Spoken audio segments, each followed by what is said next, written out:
YouTube. Facebook didn't even allow us to promote any of the fireside chats if I'm smoking a cigar. It's such a different world. I'm going to keep saying this. It is so different, America, from when I grew up. It is so much less free. From the land of the free and the home of the brave to the better safe than sorry new motto of America. You're corrupting the youth if you smoke a cigar. I could think of a lot of other things that corrupt the youth, like teaching them that there's no difference between male and female, and they get to choose their gender when they get older. That's a little more corrupting and depressing than a cigar. But anyway, that's the way it is. Hi, everybody. Great to be with you. I just flew in. No rest for the wicked. I used to say no rest for the weary, but it's for the wicked. But I'm not wicked, and I still get no rest. So what are you going to do? Well, this was some dramatic day in American history. I don't get to say that very often, but it was. The hearing with Judge Brett Kavanaugh and his accuser. And if you haven't had a chance to see, there are 5 minutes I'd like you to see. Just 5 minutes. Excuse me. 5 minutes from the proceedings. It was pretty much all day long. First, the accuser, Dr. Ford, spoke, and then Judge Kavanaugh in the afternoon.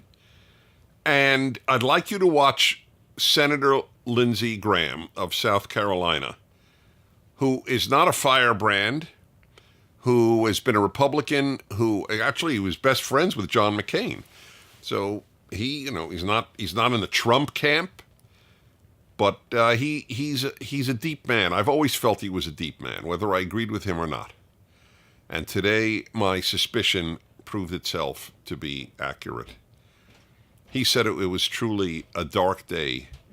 It was the worst day in American politics in his lifetime. I'm virtually correctly, word for word, but it's not exactly the words, but that's the essence of what he said. That's a big deal, and it is. The decline in American life is so dramatic and steep, it's depressing, and I don't want to depress you, especially you who are young. You have a whole lifetime to look forward to as Americans.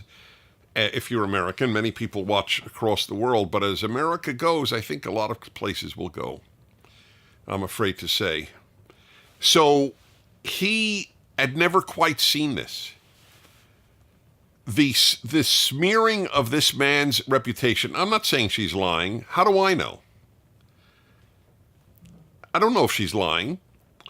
I don't know if he's lying for all intents and purposes. So what do you do if you have two people saying the opposite thing? You simply look at evidence. That's all you do. That's all we have. That's all we humans can have, right? Common sense and evidence. Is there anything to substantiate her claim? No. Now, do I believe that she believes what she said? It's hard for me to believe that somebody could act so pathologically, and that's what it would have to be. I just don't. I admit it. I think it's mistaken identity, or she has created something in her mind. I don't believe she's sitting there thinking, oh man, I know this never happened, but I'm going to fool everybody. I don't think that. All right? So that puts that to rest. Do I believe he did it? There isn't a fiber in me that believes that he did what he's accused of doing. Because human beings don't work in a way that is against everything that they have lived as, but one time. It just doesn't work like that, especially in the sexual arena. People who do things do it to multiple people. The other charges I'm not going to even mention, because even the New York Times said there was not a single human being to substantiate any of them. And now a true lowlife, the lawyer for the who's the porn actress again? Stormy Daniels. Stormy Daniels. Her lawyer was It says he was part of a gang rape train. Whew. What's next? Did he gas Jews during World War II? I mean, it seems like there's no limit to what can be thrown at the poor man. And I say poor man because to have your name ruined after you've led such a good life, it's not easy to lead a good life. It takes a lot of work to lead a good and honorable life. 36 years later to say something you did in high school? Whew. And we're supposed to believe this is the defining character issue of the man? I have long believed we all have moral bank accounts. I have believed this for decades. I have written about it. I have broadcast about it, lectured about it. Every one of us has a moral bank account. Our good deeds are deposits, our bad deeds are withdrawals, and we're either in the black or the red. We're in debit or in profit mode, or we're in the middle. All right, everybody's a complex bank account, but some people are really in the black, and the black means on the good side of the ledger. And he is one of these people. I mean, everybody, including every woman who's ever worked with him, every woman who ever dated him in high school has come out to his defense. Democrats, Republicans. But it doesn't matter. One woman says one thing, and then we're told, and this is really important that I address, believe women. There are even t-shirts, I believe women. What a stupid, immoral motto. It's both stupid and immoral. What if somebody had I believe men? It's just as stupid and immoral. How's this? I believe evidence. Oh, that's a radical departure from our friends on the left, who have divided the world not between true and false, good and bad, but between male and female and rich and poor and black and white. They have literally, the left has demoralized our way of thinking and speaking. They have removed the moral component. That's not right and wrong, bad and good. No. It's rich and poor. It's West and non-West. It's white and non-white. It's literally demoralized the vocabulary. Believe women. Women don't lie? That's remarkable. By the way, I wish that were true. It would be awesome. One of the two sexes never lied. What a great world it would be. Then we would know. Women wouldn't even have to take an oath when they testified. It would be awesome. I wish it were true women never lie. Doesn't work that way. Women lie as much as men lie. Okay? Because neither sex has a monopoly on being disgusting. There are disgusting women, disgusting men, and beautiful women. That's the way it is. I'm not a man fan and I'm not a woman fan. I'm a good person fan. How's that? That's what we should all be. You don't root for a gender. You don't root for a race. You don't root for a class. You root for goodness, for truth, for excellence, for kindness, for decency, for integrity. How's that? I believe women. Read about all the women who have lied, from the Duke University lacrosse team to Tawana Brawley. I mean, the list, you could look it up. I mean, the list is pretty big. And a lot of women have told the truth and have been horribly treated. And horrible treatment is horrible. There's no question about it. That's a given. But it really is a given. I feel silly even having to say that an attempted rape is horrible. Okay, that's what we have lived through. I wrote a piece, and I'd like you to see it. Everything is available out there on the internet. I believe, although I wrote this so long ago that it was pre-internet, I believe. So I'm not sure it's on the internet. I have to look it up. The rape of an... This is the title of the piece I wrote many years ago. The rape of a name is also a rape. Sometimes the rape of a name is even more destructive than the rape of a body, and the rape of a body is certainly bad. And sometimes the rape of a body is much more destructive than the rape of a name. I understand that. But the rape of a name, you know what I wonder about all these people who were cheering on dirtying this man's name? Do they have husbands? Do they have fathers? Do they have brothers? Do they have sons? It's hard for me to understand how people could want to smear a man's name and reputation of 36 years with an alleged high school event that has no witnesses. If they have a good father or a good brother or a good husband or a good son. I don't get it. Maybe they don't. Maybe these people don't know a good man and therefore can't relate to the destruction of a good man's name. Otherwise, I don't get it. How could you so easily root on the destruction of a man's reputation that is utterly undeserved? We earn credits in life. That's how you... That's in a he said, she said, you one of the things you look at is patterns. Does he have a pattern of being like this? He truly is almost a choir boy.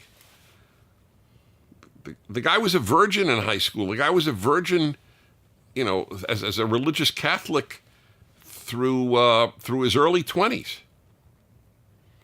And he was running a rape factory. So this was not a proud day in American history. Just because a woman makes a charge doesn't mean that you slow down the mechanics of a Supreme Court justice or anybody else. Anybody could make any charge. As you well know, anybody can. He had 6 FBI checks. And by the way, they said, let's have an FBI investigation on this. What are they going to come up with?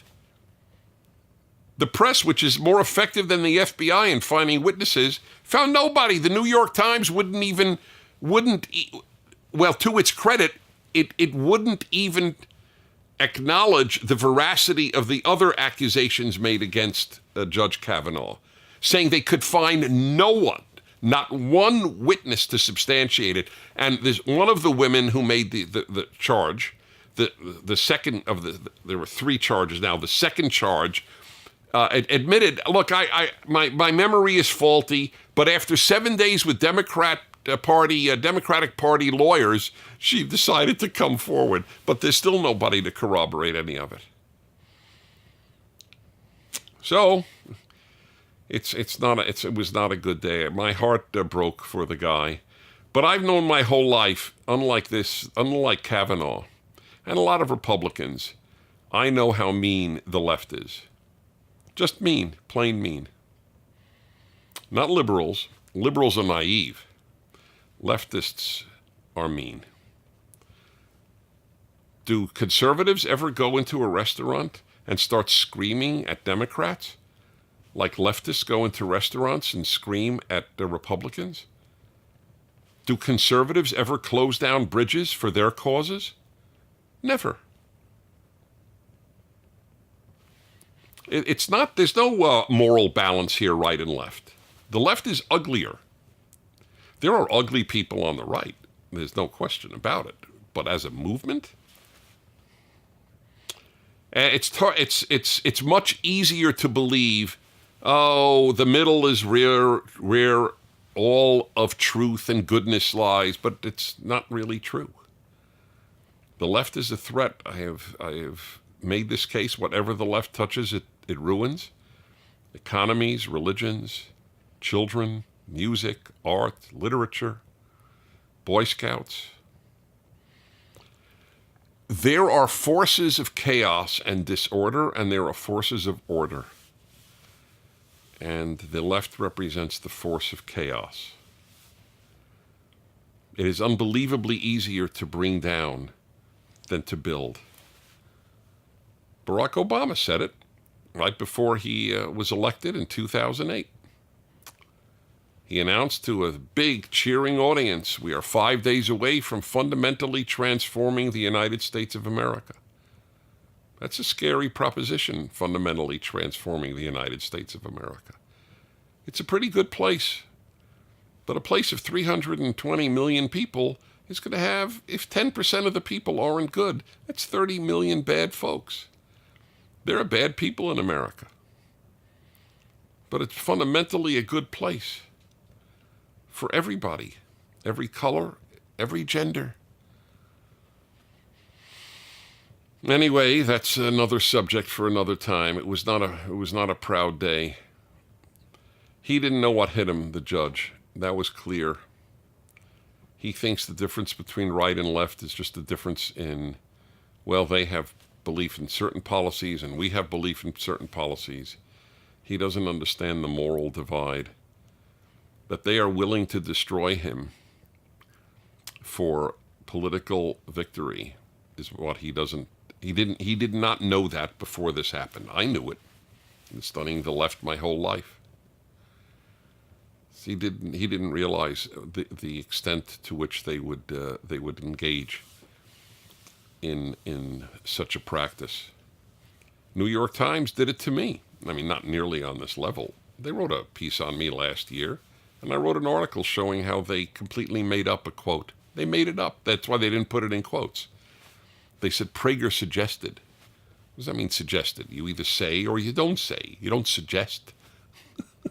When was the last time you suggested? I mean, I don't mean suggest where to go for dinner. I mean, people say things. They don't suggest things. It was a dishonesty through the beginning because they knew I never said it. So they made up something and then said, I suggested, and didn't put it in quotes. My Wikipedia page has been taken over by folks on the left. There are just blatant distortions in there, and there's nothing I could do with my own Wikipedia page. I used to send Wikipedia money. Well, you do what you can do. But it's a real battle. As I said, for many years now, America's in a civil war.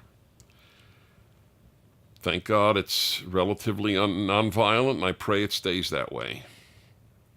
But it's a problem. Okay. That's my reflections on the day. And now, to your questions. All right.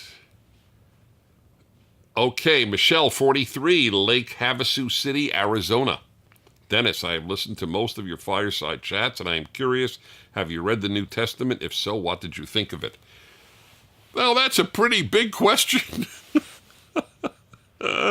Yes, I have read the New Testament, not nearly as much as the Old Testament. So let me explain why. I am a religious believing Jew, and for Jews, divine revelation ends at the end of the Old Testament, just as it ends for Christians at the end of the New Testament. And it ends for Muslims at the end of the Quran, and it ends for Mormons at the end of the Book of Mormon. So every religion has a cutoff point after which there is no more direct divine revelation that is canonized, that is put into biblical form. So for Jews, it ends with the Old Testament. And that's what it is. So what do I think of it? Well, one day, maybe, because, you see, this is a better answer. This is maybe more accurate. I believe, as a Jew, believe it or not, Christians have done a lot of God's work. I am well aware of terrible things Christians have done. I've written a book on anti-Semitism, and there's a serious chapter on Christian anti-Semitism, tragically. Having said that, and aware of that, Nevertheless, it is Christians and Christianity that brought much of the world to the Hebrew Bible and to the God of the Hebrew Bible. Christians did that even more than Jews have. So I believe that Christians have a divine mission if they do it right. I mean, but it's true for Jews. I think Jews have a divine mission. I believe in chosen people, but you got to do it right. So that's my best answer. There are sublime elements to the New Testament, and there are also elements that I don't look. The biggest disagreement I have, if I agreed with everything, I would be a Christian, obviously.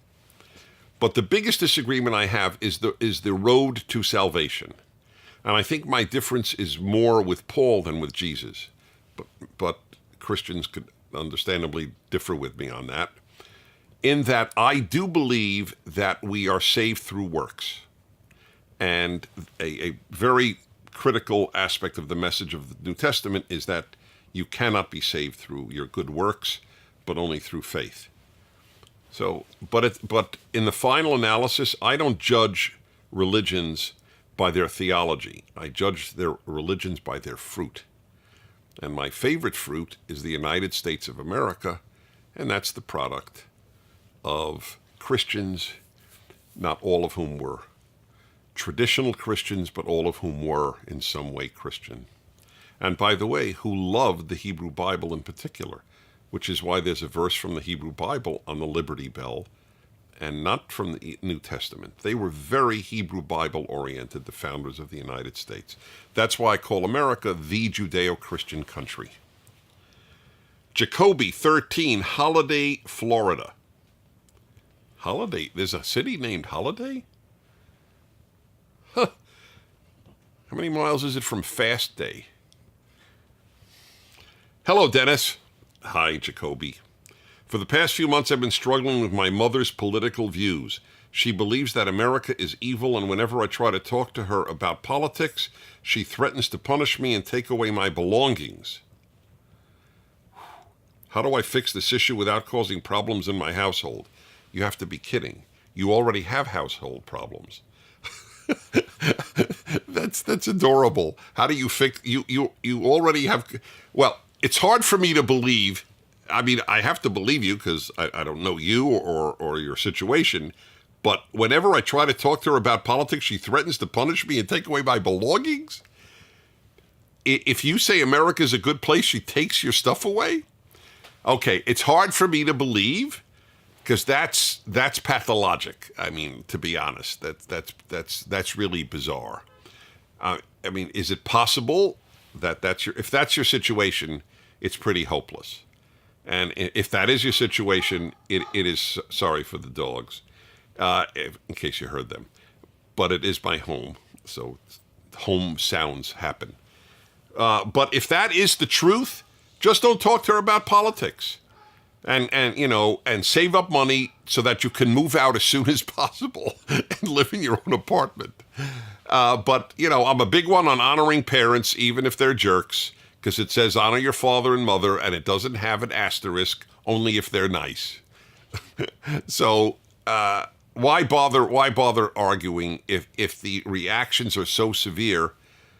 Just say, Mom, let's just love each other up and go on with life. Anyway, if your mother really thinks America's evil, she has troubles. She's a very sad person. That I could say categorically. I mean, you could differ with America on policy A or policy B or policy C, but evil? Okay. Woe unto those who call good evil and evil good. From our favorite book, the Bible. Marlene, 26, Nice, France. Hey, Marlene, comment ça va? Je me débrouille en français, mais maintenant, on doit parler en anglais. Out of the countries you have not been to, which is the one you would like to visit the most? I'm never asked that. It is so rare to get a first. I'm always asked, what would I like to go back to again, or what would I recommend to somebody? Because I've been to 130 countries. It's a lot. It's a lot of travel. That's a good one. I think, and this is off the top of my head. Well, let's see, two that come to mind immediately. Mongolia. I just have a fascination with Mongolian culture, and I'd love to see the Gobi Desert. And the other is Rwanda. I've been to 20 African countries, but not in Central Africa. I've been to North, South, West, and East. And Rwanda has that phenomenal refuge for gorillas, which must be something incredible to see. Anyway, Rwanda and Mongolia. So I'll probably take, those famous Rwanda-Mongolia flights. I'm sure, make it easy on me. Thank you, Marlene. That's a great question. I got to think about it. Donnie, 70, Ashland, Kentucky. What is the root cause, the basic reasons that the Palestinians do not want Israel to exist? ISLAM. That's the root cause. Because the traditional Muslim belief is that if a place has been under Muslim control, it can never revert to any other religious control. That's it. That's the root cause. So it doesn't matter. For most Palestinians, if Israel were as big as Brooklyn, they would still want it destroyed. There's no room for a non-Muslim sovereign state in the Middle East in most Palestinians' views. And it's sad, but it's the truth. Watch my PragerU video on the roots of the Middle East problem. By the way, if it changes, there'll be peace in a week. The day Palestinians say we recognize the right of a Jewish state to exist in the Middle East, there'll be peace in a week. Kevin, 63, Nashville, Tennessee. We still live in a country where 3 individuals have more net worth than half the population. Bezos, Gates, and Buffett. Is that true? Those 3 have more net worth than half the population? And I'll take your word for it. One of Marx's criticisms of capitalism was the existence of extravagant wealth and extreme poverty in the same system. That gap is rapidly expanding today. My question is, how do we fix the shrinking middle class? Okay, we don't have extreme poverty in the United States.